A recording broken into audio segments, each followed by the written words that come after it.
Greetings, everyone. Pete Pardo here from Sea of Tranquility. Welcome to another episode of Ranking the Albums and in the co-captain's chair today, Mr. John Gaffney from Lair of the Alchemist. What's going on, John? Thanks for having me on, Pete. This is going Thanks to for be fun. coming. I'm looking forward to this. Yeah, this is a band that doesn't get talked about all too much, but they've been around forever and they have like a really weird history. And I think they're kind of like one of those like beloved obscure underground Oh bands yeah. in a big way. Like this is this name you've heard because I'll be honest with you, back in the day, I didn't listen to Warlord. I wasn't aware of them until Mark Zonder joined Fate's Warning, and then you start reading up on him. You're like, oh, Warlord, I'll have to go check them out. And then check them out, and then years go by, all this inactivity. And John's going to get us caught up on some of the history of this band, but really cool music with a really confusing catalog, a confusing history, and then a fairly new album, which either will or won't put the cap on their career. I guess we'll have to wait and see on that. But John, you want to kind of give us a little bit of history of this very cool but very interesting and mysterious band? Yeah. I love this kind of stuff, and I love the band Warlord. When people come to me and they're saying, "Hey, I just got into metal, and I've got all the essentials from Maiden, Priest, Motorhead, stuff like that." I say, "All right, well, the next thing you probably want to check out is like kind of what I consider like, slightly more obscure than those bands. You maybe want to check out Armored Saint, Anvil, Metal Church, stuff like that." Then I say, when you're done with that, then come back to me, and that's where the fun really starts, because then you get into these obscure cult 80s metal bands that maybe they released one or two records, then they disappeared. A lot of these bands have reunited with festivals like Keep It True over in Europe, where they bring a lot of these bands out of retirement. And when we get into this level, which I absolutely love, all this kind of stuff, this obscure 80s cult metal stuff, Warlord is always one of the first bands that I recommend for people to check out. I always say Warlord, Manila Road, and Omen. Those are like the three. There I you always say, go, right okay, there. right. That's a great place for people to start. Uh, Warlord, like you said, they sort of fit this classic mold of an 80s obscure cult 80s type band. They formed in 1980. The band has always been around. Mark Zonder, who you mentioned is the drummer, and William Zamis, I may not 100% be pronouncing his name correctly, the guitar player. So it's basically been the two of them. They've had rotating singers that have come in and out of the band. Early on in the band, they went by pseudonyms. Thunder, I forget what the drummer's Thunder Stick or something like that was the drummer, and Destroyer was Bill, the guitar player's name. And they always said the singers were Damian King, the King. first, the second, the third, and everything like that. So but it's always revolved around Mark and Bill.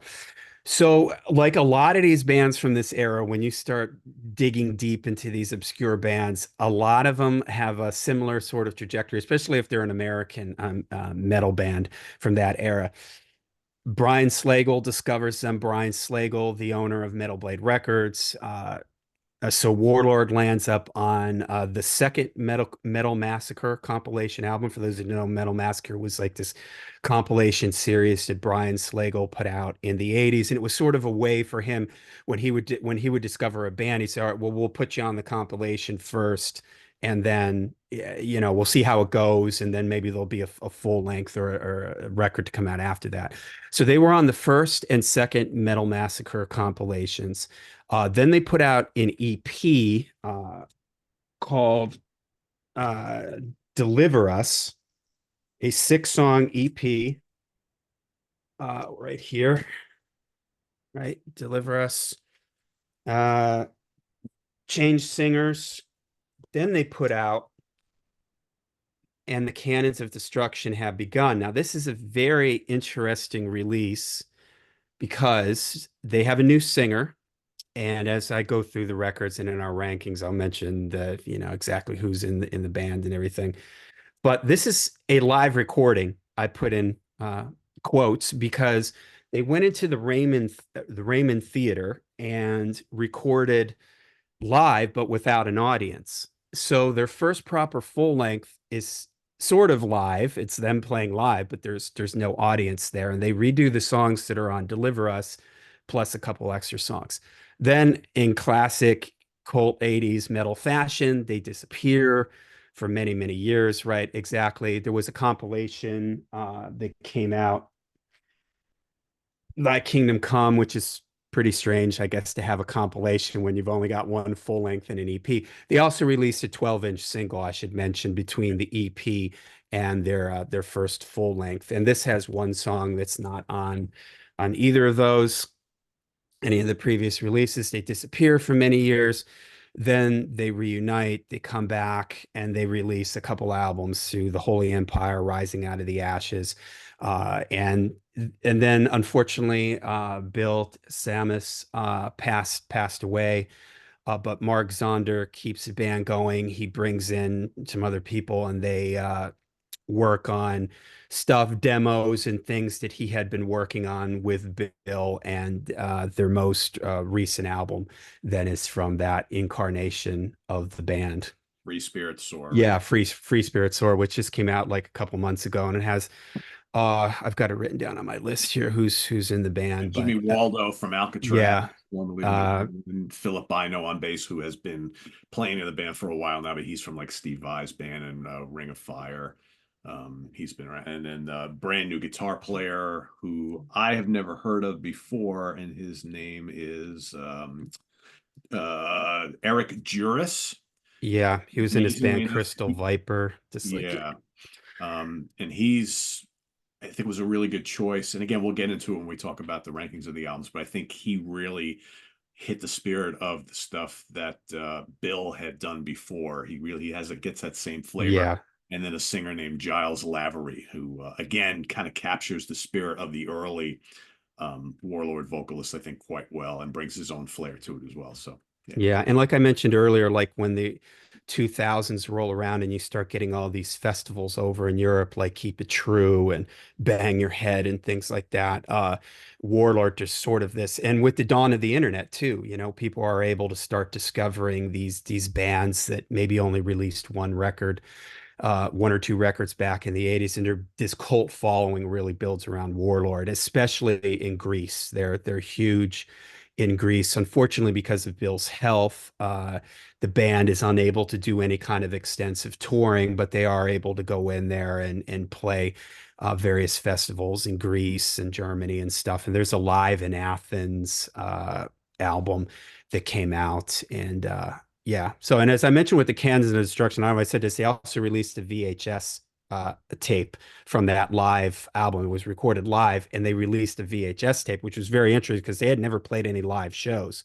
When the band had first broken up in their original, back then, they had never played any live shows. And their logic was like, why should we go and slug it out in the local club scene? We'll record this us on a big stage and everything at a theater, and we'll be able to send this all over the world. So if you go on YouTube, you can see this concert, and it's super super cool. I mean, it's I love this kind of stuff: fog, smoke machines, hair, the lead denim and leather and everything. I mean, it's just classic, and it's got interviews with the band members, and it's fantastic. So you can find that on YouTube. I can say one other thing about Bill. He's one of my favorite uh we'll say more obscure guitar players. He cat really, really captures for me everything that I love in a guitar player. To me, he's a mixture of Richie Blackmore, Uli Roth, Michael Schenker, and Randy Rhoads. Like all my favorite guitar players, like sort of wrapped up into one. He I would has throw this, in the Thin Lizzy guys in there too, because he does these cool kind of like harmony twin lead, yep, which is just him multi-tracking, which I think is really, really cool on some of this stuff. But yeah, you hit all the absolutely. other guys perfectly. Yeah. Yeah, he has this neoclassical sound to him. He's super melodic. Yeah. A lot of his guitar solos are sort of built around themes and stuff like that through the songs. There's also a lot of, beautiful guitar themes that you'll hear, but he can shred, but he's not like an Yngwie where he's just kind of playing fast all the time. He's super melodic. This band is really influential on a lot of the power metal bands Yes. that came out later. In fact, one of the records, as we go through it, we'll talk about it. The singer from Hammerfall sings on one of the records because he was a huge fan of the band. So you can hear that element, not really modern power metal, but you can sort of hear how they were influential to power metal. You don't get a lot of super fast songs in their catalog, in that sort of power metal sense with the double bass drums and stuff like that. But you can definitely hear that sort of epic, dramatic, soaring vocals, soaring melody lines, memorable melody lines on the guitar, stuff that crowds can sing along with and things like that. Yeah, So like I'm thinking like Stradivarius, Halloween, yeah. right, that sort of thing. Yeah, the early like and even maybe a little Blind Guardian, that kind of really Hmm. epic sounding power metal. It's very melodic and catchy. That's where you'll hear a lot of these similarities, more so from like the latter 90s and into the 2000s, like Hmm. European power metal, where everything is like speed of light fast and everything's kind of like, hey, whatever. It's Right, not right. really like that at all. Kind of proggy in spots too. Like you can hear lots of like early prog metal in this stuff too, Yeah. which I think is really cool. Yeah, for sure. Definitely. It's that sort of medieval Renaissance influence that you hear in Blind Guardian, the Bard song, that kind of stuff. You get that sound here a lot with Warlord. And I'm such a huge Randy Rhoads fan. I've always said this, that if I would have loved to have seen Bill Zamas follow Randy Rhoads in Ozzy's band. His sound on the Deliver Us EP is like the Diary of a Madman guitar sound. It Yeah. reminds me so much of that guitar sound. You mentioned the double tracking the guitar leads. He does a lot of harmony things, but he also sometimes just double tracks his leads, very much like Randy used to do, double tracking his guitar stuff. So if you're a Randy Rhoads fan and you've never heard Warlord, uh, check out our countdown here and maybe check out our top one or two here because it'll definitely you'll hear that influence there. And yeah, he's just a really, really great underrated guitar player. And sadly missed, right? So Yeah. one of those kind of obscure guys who leaves us before like he really got the recognition that he Yeah, deserved. yeah, and they're one of those bands you mentioned about how their catalog is kind of messy. And one of the albums, The Hunt for Damien, is just remakes of older tunes. And there's sort of you get that through their catalog where the Cannons of Destruction is the songs from Deliver Us, but in a quote live setting, even though it really just sounds like a studio setting. They do remakes and stuff of their older songs. So they were a band that was never able to really get rolling and putting albums out. And I just was listening to an interview with Mark Zonder, the drummer, and he talked about how Bill's health issues were something that he had struggled with for many, many years, and that prevented them from being able to tour. It had made it difficult for him to even be able to record. So that I'm sure probably played a factor in it. But yeah, it's one of those bands that it's unfortunate that when you sort of break down how much original stuff they have, I just wish there was more stuff, and I wish It's they could not a have maybe. lot really. It's Yeah. not a lot when you really, really break it down, and I so wish that there could have been more stuff, and maybe they could have been like another band that I always recommend in this same sort of ilk is Manila Road. Yeah. But Manila Road has a ton of records, and Manila Road Very just prolific. consistently kept putting out an album every other year, every 2 years, even through the 90s and stuff, even before the whole revival of this sort of cult 80s metal stuff. Manila Road just kept putting out really good records. Uh, and unfortunately, Warlord wasn't able to do that. There's huge gaps in their catalog for years, and again, even early on the catalog, it's sort of confusing and messy, different singers on every release. So yeah, it's kind of one of those just unfortunate things that you wish they could have maybe gotten on a roll and been able to consistently put some records out. It might have elevated their status and gotten their name out, Yeah, I even mean, more. like Mark Shelton was able to, despite constant changing lineups, was able because he was like the brainchild behind the band. He was able to just kind of steer Manila Road however he wanted to and do it often. Like they were always playing live, always Hmm. recording. Whereas, I think Bill, besides the fact that Warlord didn't really break or really do much of anything in the 80s, right? They kind of just gave up really, really quick And then Hmm. by the end of the 80s, you've got Marcus joining Fate's Warning. So there's that, right? Hmm. So you can't really do anything with Warlord while he's knee deep in Fate's Warning as they were kind of getting more popular. But then you figure once he left Fate's Warning, they would kind of put this back together, which they kind of did. But then it was kind of like stop, start, stop, start. And then you've Hmm. got the health issues on top of that. So it's almost like from the start, this band was kind of doomed, but they've left behind some really cool music, I think, and that's what we're going to kind of get into next. So Yeah. we'll start with, I'll have John start with his number 6 and 5. I'll do the same, and then we'll kind of go back and forth with 2 albums each till we finish the six. So what do you got for number 6? Okay, number six for me is The Hunt for Damien. This is from 2015. All these records have Mark and Bill on them, so I'm just going to mention who the singer is because the singer is the person that is different on pretty much all these records. But you have Nicholas Leptos on vocals. This lands at number six for me because it's just remakes of older songs, and so there's nothing new on it. Unfortunately, the sound quality is not that great. I'm not a fan of bands redoing older catalog. And I know the logic that a lot of bands apply to this, which is, oh, we can do it better, more the technology is No. better. We've got a band that's really hot now, or we really like the guys in the band, so we want to go back and redo these things, and it never works. And it never works because you've been living with the old material for so long that Sounding a certain way.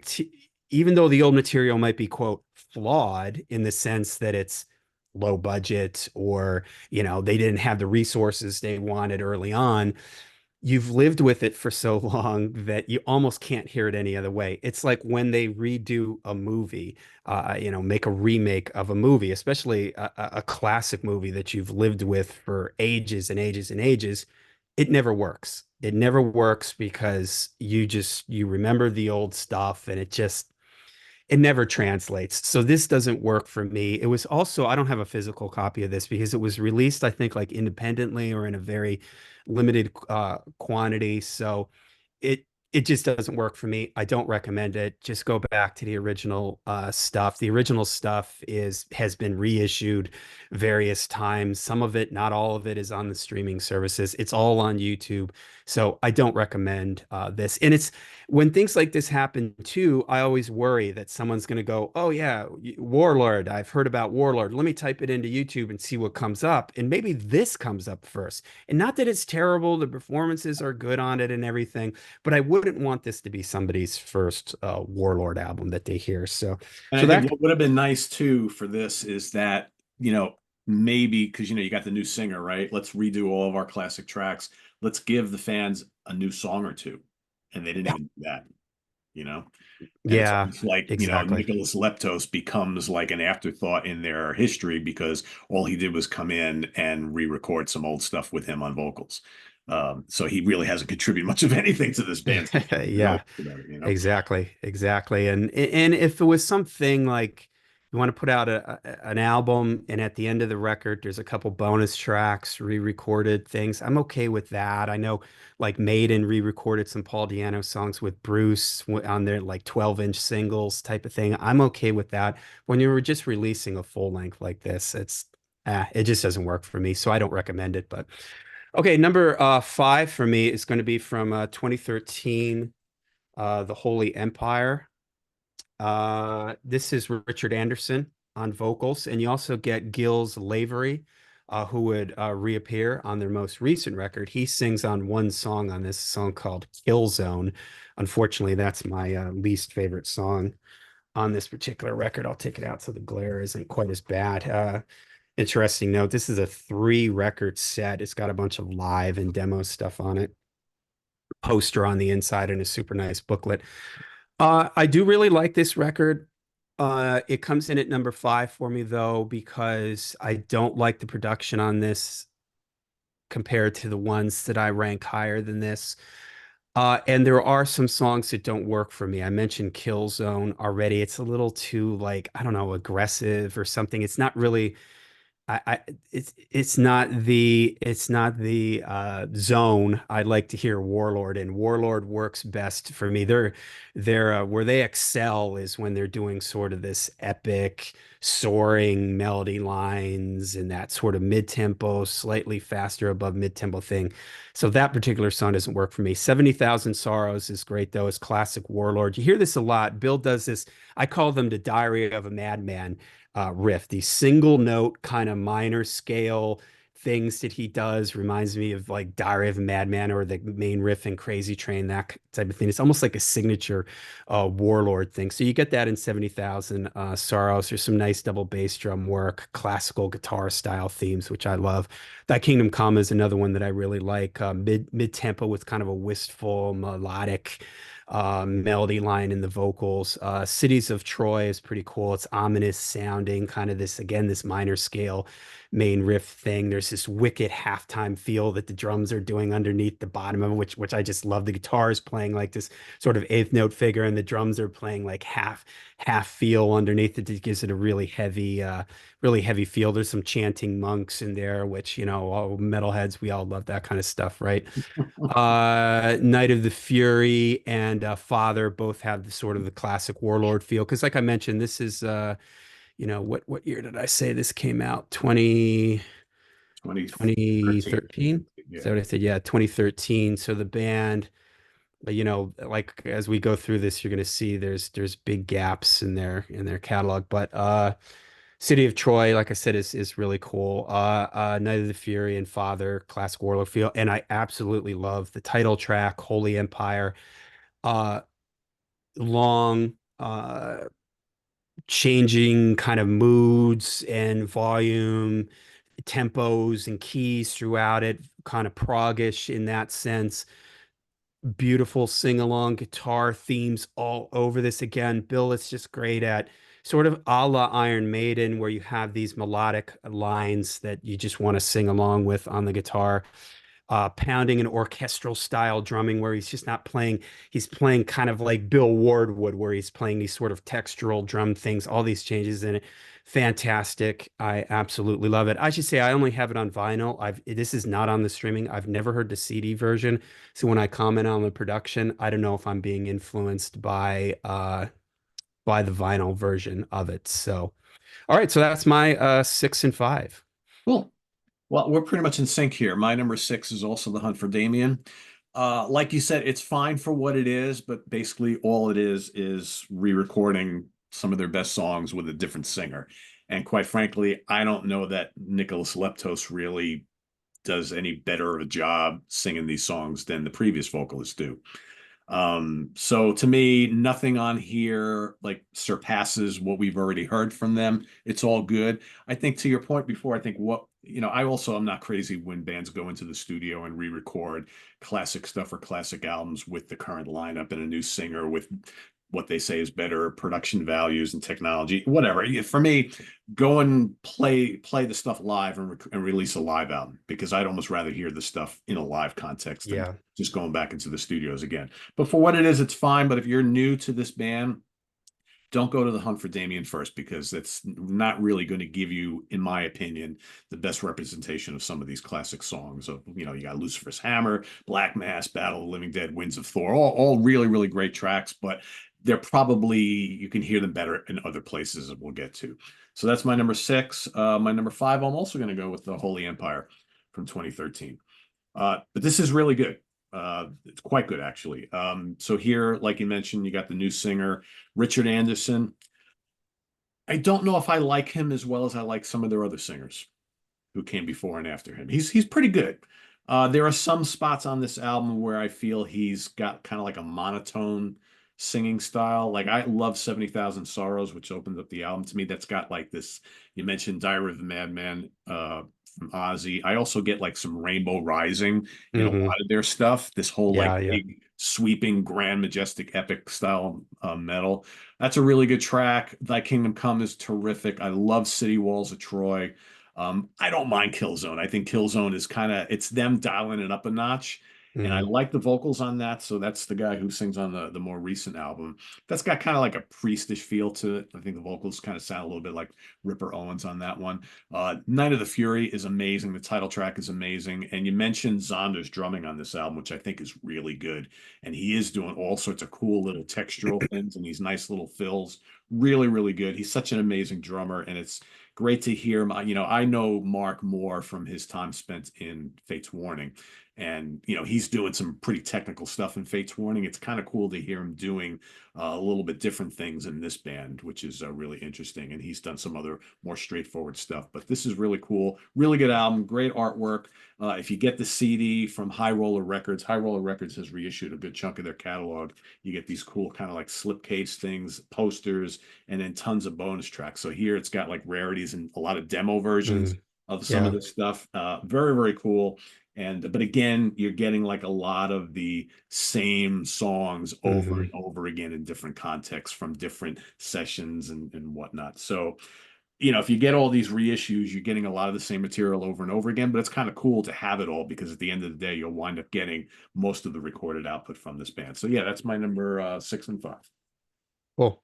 Okay, my four and three. Number four for me is going to be Rising Out of the Ashes. I forgot to write down what year this came out. What year did this come 2000, out? 2002. 2002, right.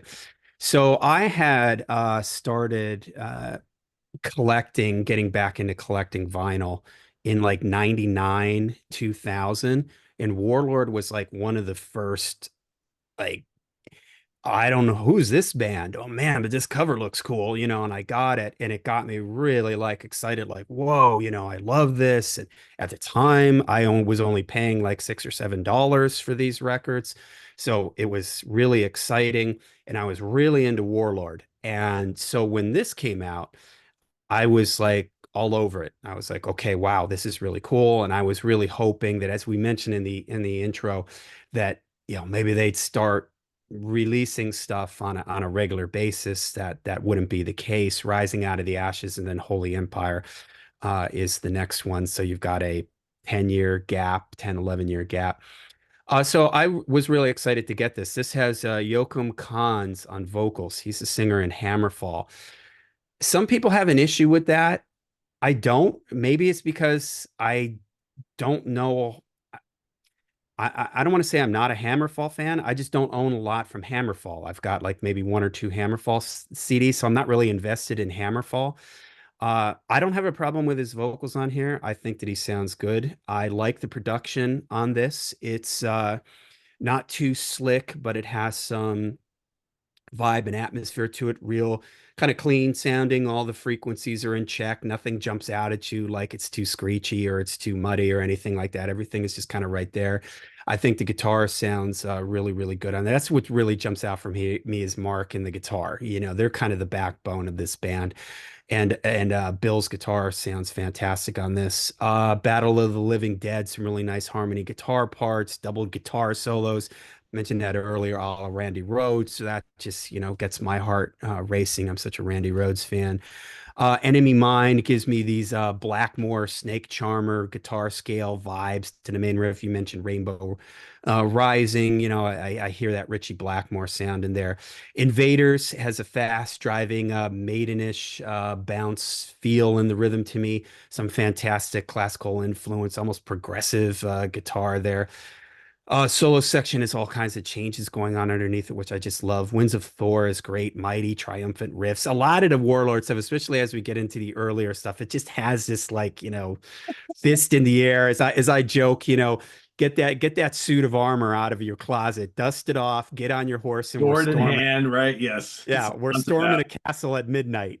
Yep. That's what this music makes you want to do, storm a castle or, row your boat onto the shore and, raid a village or something like that. It's really great. So that song has got that all over it. War in Heaven is cool, kind of epic progressive, has some changes in it. My Name is Man, another nice one that I really like. This one takes it back a little. It's got a little, I mentioned earlier, that kind of medieval Renaissance. This has that kind of folky, troubadour, Yep. the Bard song from Blind Guardian, that kind of vibe. And Lucifer, Lucifer's Hammer is on here, and here we're talking about these remakes. Lucifer's Hammer is a song from one of their earlier records, and although it doesn't sound bad, it's just kind of unnecessary. It's just kind of like, why? The CD is 55 minutes long, I believe, or somewhere in that area. So I don't know. I guess they're just tacking it on at the end for fun, but it adds to this again, this confusing thing in their catalog where there's all these remakes of these older songs, and I just don't know if it's necessary. But so Rising Out of the Ashes comes in at 4 for me, and at number three for me. I don't have a physical copy of this one yet. I did a review of this on my channel, and I very much liked it. And it has, I still like it. Yeah, Free Spirit Soar that came out here in 2024. Love the album cover. The album cover Yeah. is just classic. Definitely, you can tell right away from the album cover that they're going for the classic Warlord vibe. So the story behind this CD, Bill unfortunately passes away, and I heard an interview with Mark where he discussed how Bill wanted the band to carry on, and they had been working on stuff. So he had things that were like almost complete songs to things that were just little bits and pieces of ideas and riffs and stuff like that. So they carry the band on, and Gilles Lavery here is on vocals. We mentioned him that he was on a song on the Holy Empire. Gilles had been singing live with the band for some time for some of these shows that they were doing over in Europe. Eric Juris on guitar. He comes from the band Crystal Viper, and he does a really great job of. It's obvious that he's a fan of the band and that he's a fan of Bill. And so he approaches it in that way. He's not coming into the situation like, let me try to put my let me try to bring this in a different direction. No, he's not doing it at all. There's just a lot of respect for the Warlord sound. So Jimmy Waldo on keyboards from Alcatraz, and who am I missing on bass? I forgot to write it down on Oh, bass. You Philip mentioned. Philip Bino. Yeah. So the album just has a real classic, old school vibe to it. The songs are great. The throwback album cover art. Uh, it's very clear but not overproduced, which I absolutely love. It's got a little bit of an 80s atmosphere vibe to it. The drums sound like they're live. They don't sound like triggered drums and stuff like that. Behold a Pale Horse. Some of these songs too had come from. We haven't mentioned that Bill had a group called Lordian Guard. Did I get that right? Lordian Guard. It was like a kind of a band that he did on the side, and so some of these songs come from his Lordian Guard. I hope I got that right, Lordian Guard, because I know it was called Lordian Wind at first, and then it changed the name. They released two CDs. It was Bill and his wife, I believe, singing. So some of these songs come from there. For instance, the first track, Behold a Pale Horse Ride, comes from the Lordian Guard days. Great epic chorus, sword and battle lyrics, let's charge into battle. Fantastic. Minor scale main theme thing, very melodic guitar solo. Again, very just classic, right? Up the Warlord thing here. There's some dramatic strings and flutes mixed in there too to just add to the whole thing. Conquerors is great. Got the classic Warlord style, Diary of a Madman single note. Randy Rhoads style opening riff, soaring chorus. Worms of the Earth has this 6/8 feel to it, which I love.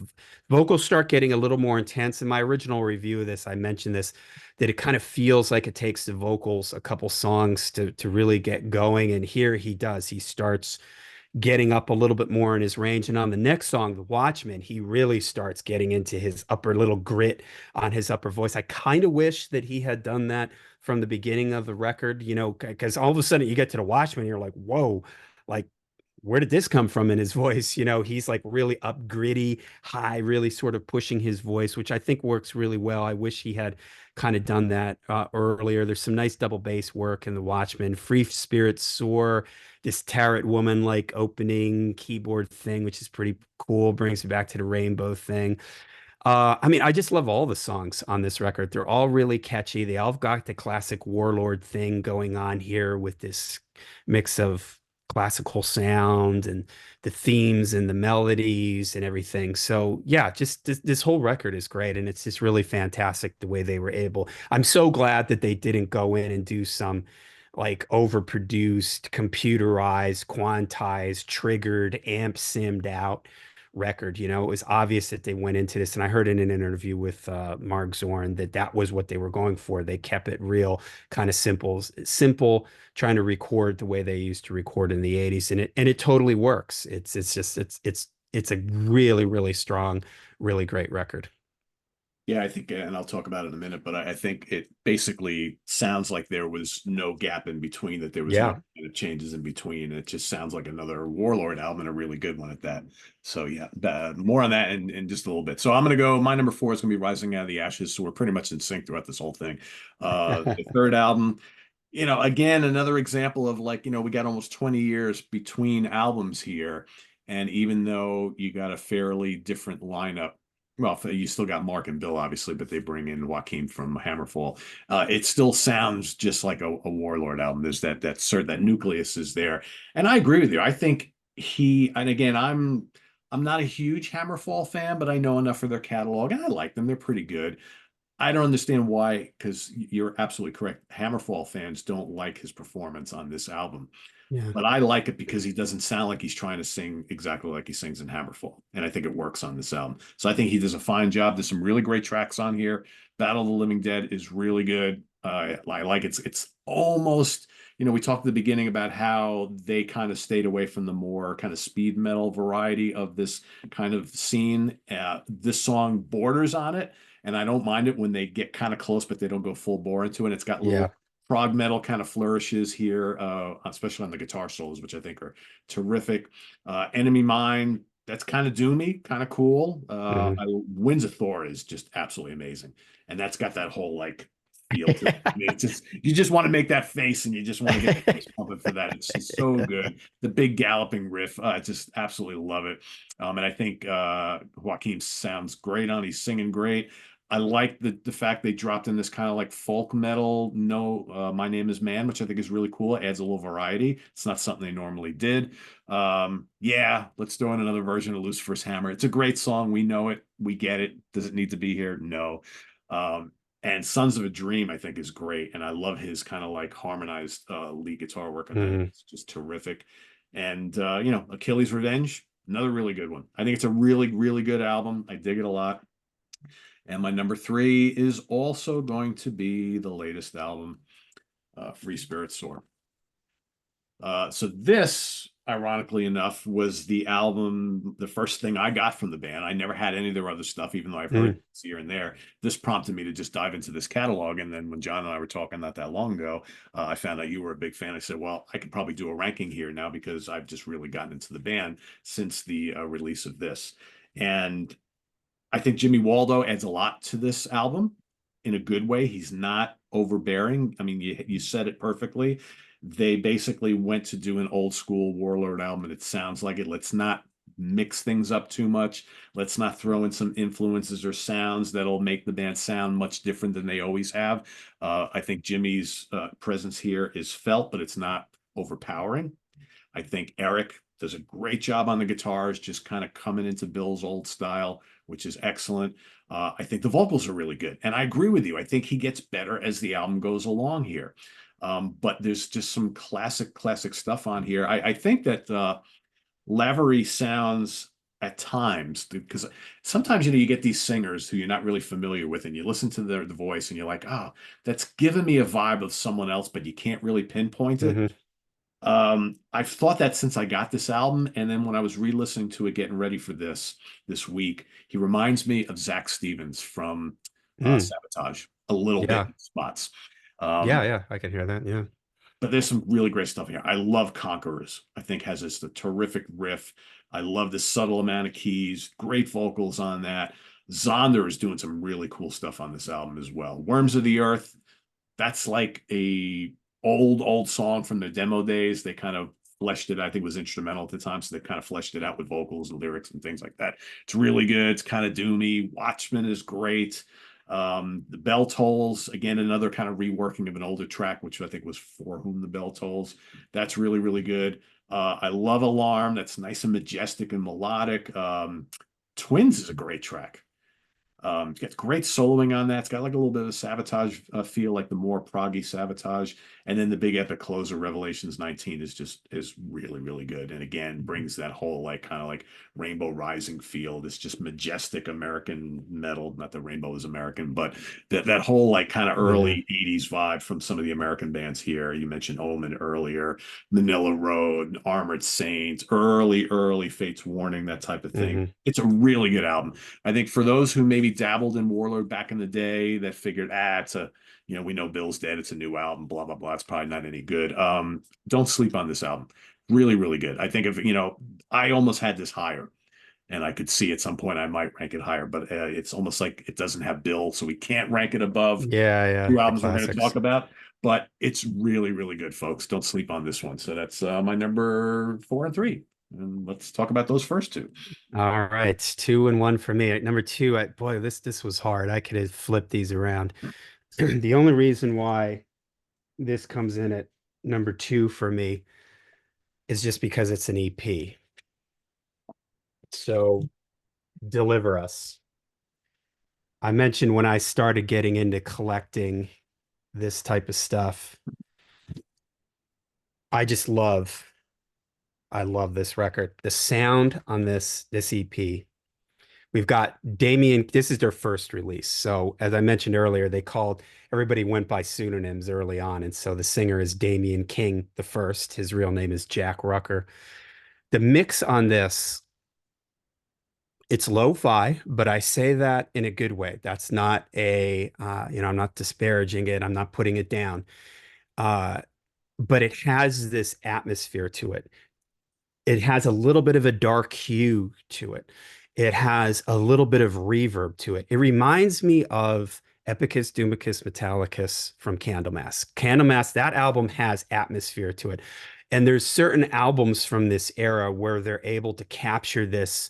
It sounds like maybe it was recorded in a church or something. It has enough reverb. It's got that slightly dark sound. It just makes these riffs sound and these songs it just gives them that something extra special. So I absolutely love it for that. The drums are super punchy. I love the drum sound on here. I mentioned already that I love Bill's playing. I love his guitar sound, especially on here. It so reminds me of like Randy's Diary of a Madman sound, SATO, like that kind of guitar sound. Absolutely love it. Uh, Deliver Us is one of their like kind of signature songs. It's an 80s cult metal anthem. Go look it up on YouTube when they play this over in Greece and over in Germany. It's deafening with the crowd singing along to it, people crying in the crowd. I mean, it's just like a cult 80s anthem. Winter Tears. The intro riff reminds me of very Schenker-like, very Love to Love / Desert Song. It's got that kind of feel to it, builds really nicely. Love it. Child of the Damned, some fast double bass drumming in it, burning, slashing riffs coming at you from all over. Penny for a Poor Man is a little bit more of a melodic hard rocker, but it's got some really nice guitar themes in it. Black Mass, absolutely love. I mean, when I first started getting into this stuff, and I was started collecting records and I walked in and I see, oh man, look at that cover. I mean, this is That's just amazing. wow, Mausoleum, Angels. It's just like my heart is like, starts pounding. And then I look at the back and I see titles like Black Mass and Lucifer's. I was like, I gotta buy this now. I couldn't get home fast enough to like listen to this. This is just what I love about this era and this kind of stuff. But Black Mass almost has an epic doom vibe to it. Again, I mentioned Candlemass a little earlier to the main intro. It's got this 6/6/8 guitar riff that's just super cool. This foreboding mood to it. Awesome guitar fills. And then last is Lucifer's Hammer. We mentioned it. It was done in a remake there, but here's the original. Intense riffing, super tight with the drums. The guitar and drums are just locked in. Mark talks about how him and Bill like lived together for the whole stretch of this early year of the band, just constantly jamming every day. And you can really sense it that there's sort of psychic energy. There's a connection between the two of them, a la maybe like Eddie Van Halen and Alex Van Halen. The way there was just this connection between the two of them. I very much hear that. Here, the guitar fills are flying all over the place. Awesome Randy Rhoads style guitar lead. There's this, oh man, it's just the whole thing is just so classic. I just love the way it goes out. Fantastic. Okay, so that leaves at number one. And the Cannons of Destruction. Try to get it here without the glare. Uh, I got to pull it out of the bag here because you got to look at the back cover. I mean, here's another thing. When I first started getting into these records, I love these kind of Much. back covers where Absolutely. there's little live band shots of the guys, man. You got some, you can't really see it there, but it's the drum set with smoke all over it, smoke machines and everything. It's just like, yeah, okay, I'm in. This is the only reason why I put this at number one. I mean, both of these are 10 out of 10s for me. And I put it at number one because there's a few more songs on it. And I just so love Warlord. I just want more music. I want more songs. So this comes in at number one for me. Again, I mentioned it's live, but it's really just them setting up playing. You could have said it was live in the studio if you wanted to. There's no crowd or anything. Here we get Rick Cunningham as Damian King II on vocals. Starts off with this spoken word thing, which is what it is, a little cheesy, but you gotta love it because it takes you right back to the 80s in 1984. Sets up the epic mood. You're in for something serious here when you got an intro like that. Lost in Lonely Days. This is a song from their 12-inch single that they put out between Deliver Us and the Cannons. Uplifting main guitar theme, also has kind of a major key, very like power metal, like when you get those power metal bands playing those major key theme things. That's kind of what's going on there. Black Mass, I mentioned that earlier. It's a little more aggressive maybe than on the Deliver Us version. They play this stuff pretty close to the way the original. There's nothing like radically different. Soliloquy, a nice mid-tempo one, and maybe it's not the strongest riff on the album, but it has a nice melodic guitar solo. Aliens, this one came also from the 12-inch single that they had released. It's got this finger twisting kind of open string guitar riff thing going on. Great chorus. I don't know what this works out to number wise. MXMLXXXIV. I'm I sure think it's that 1984, I think. 1984, right? Makes sense. Fantastic instrumental. Oh my goodness, man. Bill's guitar playing is so good on this. It's got this feel, it reminds me a little bit of a Black Star, Ingve's Black Star, like that kind of like pounding thing underneath the bass, kind of playing this like repeated figure while he plays all these great melodic lines over the top of it. But it just keeps building in intensity. The guitar and bass doubling each other at one point, like just locked in super tight. It is so cool. It is so melodic. It's just awesome. Love it. Child of the Damned, maybe a little bit more tempo and energy than the studio version. So just awesome. Love it. Both of these records, 10 out of 10s. I could have flipped them around for me, but absolutely love them. Yeah, I mean, this was tough. I ultimately did the opposite of what you did. I went with the Cannons of Destruction at number two.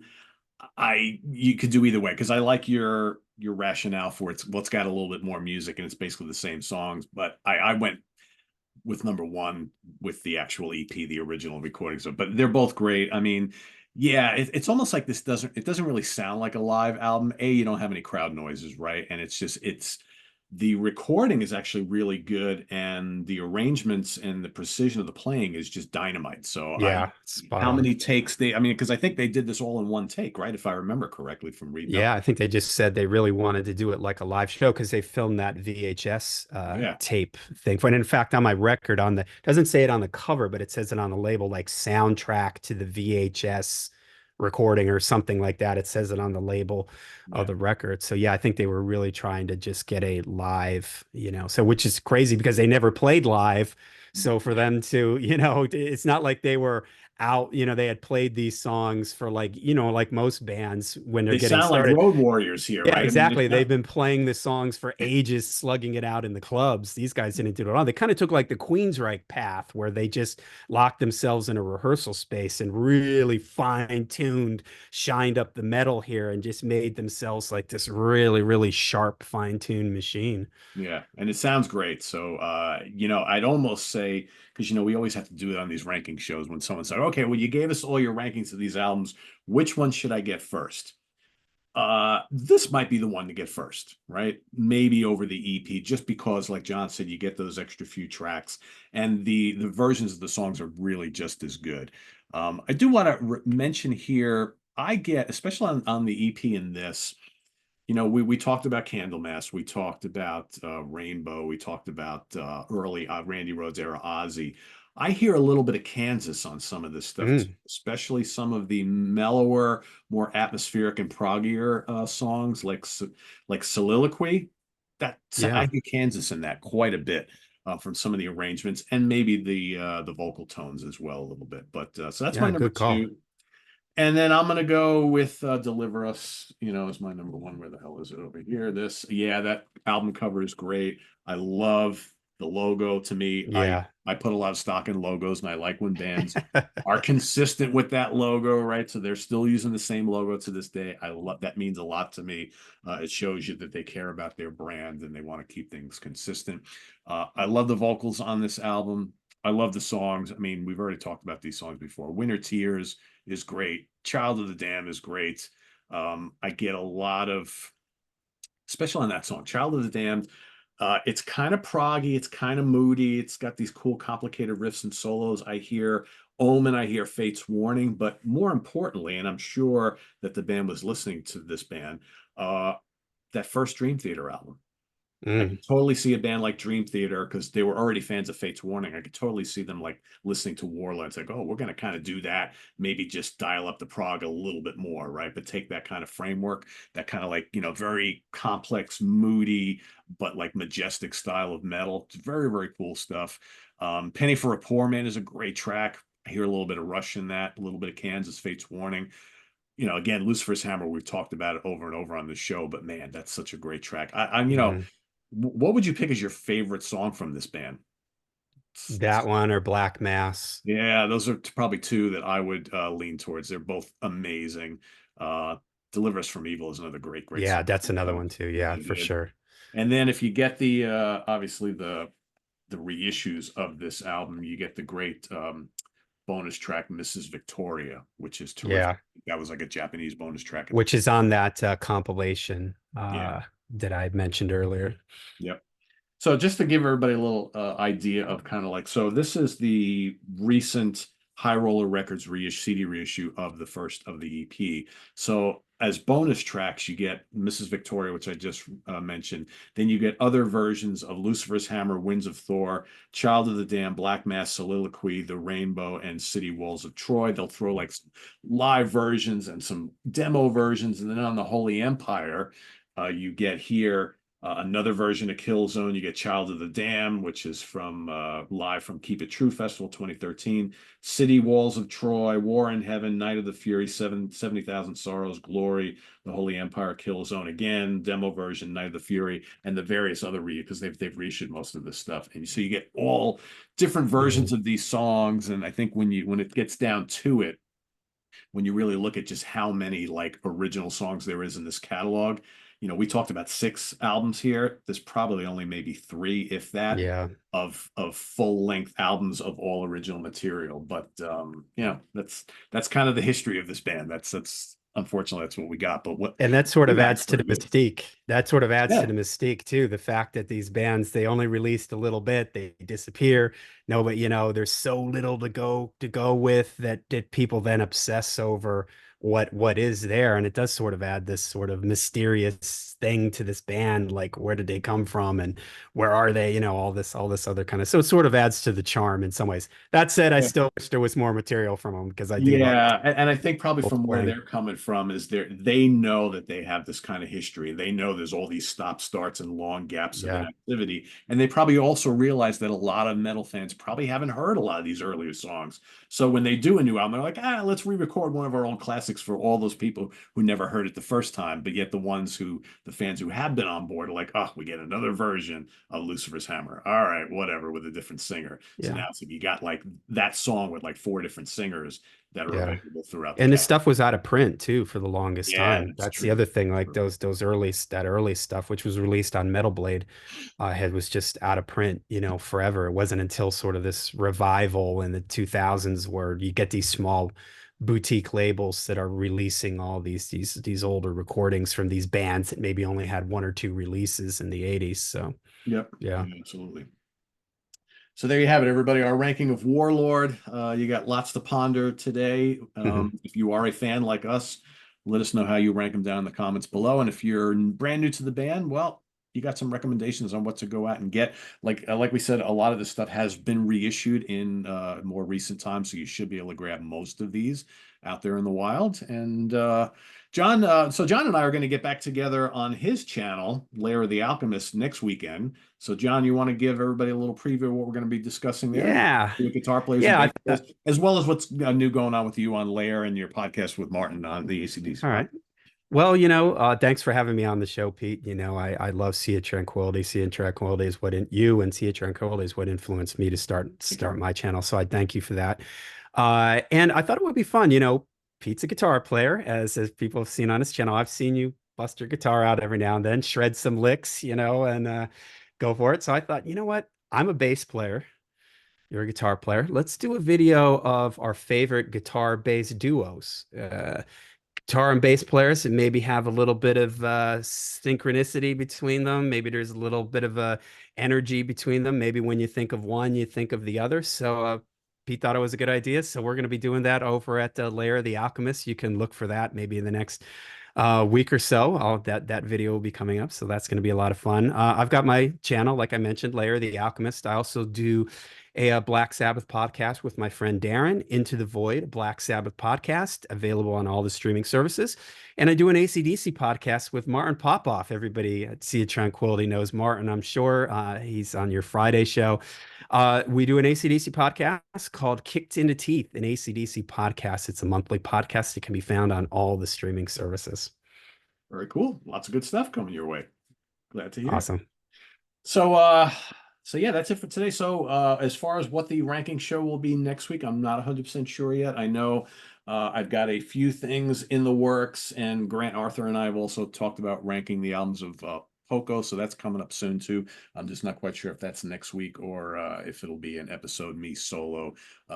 That's all to be determined. I'll know over the next couple of days. As everybody knows, recently a lot going on my end with my dad, so I'm just trying to take care of that, and everything else here will just kind of happen as it happens. So, but anyway, thanks for watching, everybody. Visit us on the web at www.seatranquility.org. We're on Facebook, we're on YouTube all together all the damn time. Please subscribe if you haven't already and click on that notification bell so you get alert of all of our content as it posts. And please do hit the like button before you leave. We also have channel memberships now, so look for the join button down here somewhere on the YouTube page. And if you're interested in doing that, and we'll see you next week here on Ranking the Albums. Please go check out Lair of the Alchemist.